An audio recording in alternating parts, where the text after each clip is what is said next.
রহমানির রহিম। একটা সুখবর। আমরা বাংলাদেশ চালক পরিবহন শ্রমিক সংগঠন একতা ঐক্য সমগ্র বাংলাদেশ, আমি ঢাকা কেন্দ্রীয় কমিটি থেকে নিঃস্ব আরিফ ভাই, কার্যকর সদস্য। আমাদের সাতক্ষীরা জেলার সভাপতি হচ্ছে গিয়ে আফজার ভাই, এবং আমাদের সাতক্ষীরা জেলার জয়েন্ট সেক্রেটারি আলী ভাই। আমরা তিনজন এক জায়গায় মিট করেছি। সকলের জন্য দাওয়াত থাকলো।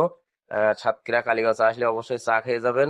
আমরা এখানে কিছু আমাদের সংগঠনের বিষয়ে কথা বলছি। কথা বলার পরে আমরা চা পানি খাইছি। আর সবার জন্য দাওয়াত থাকলো, আমাদের জন্য দোয়া করবেন, আপনাদের জন্য দোয়া রইলো। 64 জেলার পক্ষ থেকে লাল গোলাপ শুভেচ্ছা, অভিনন্দন ও ভালোবাসা রইলো। এটা কোথায় যাচ্ছেন আমাদের মেন ভয়েস করবেন। আসসালামু আলাইকুম। রহমানির রহিম। একটা সুখবর।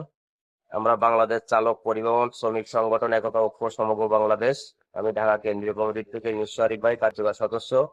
আমাদের সাতক্ষীরা জেলার সভাপতি হচ্ছে গিয়ে আফজার ভাই, এবং আমাদের সাতক্ষীরা জেলার জয়েন্ট সেক্রেটারি আলী ভাই। আমরা তিনজন এক জায়গায় মিট করেছি। সকলের জন্য দাওয়াত থাকলো। সাতক্ষীরা কালীগঞ্জ আসলে অবশ্যই চা খেয়ে যাবেন। আমরা এখানে কিছু আমাদের সংগঠনের বিষয়ে কথা বলছি। কথা বলার পরে আমরা চা পানি খাইছি। আর সবার জন্য দাওয়াত থাকলো, আমাদের জন্য দোয়া করবেন, আপনাদের জন্য দোয়া রইলো। 64 জেলার পক্ষ থেকে লাল গোলাপ শুভেচ্ছা, অভিনন্দন ও ভালোবাসা রইলো। এটা কোথায় যাচ্ছেন আমাদের মেন ভয়েস করবেন। আসসালামু আলাইকুম।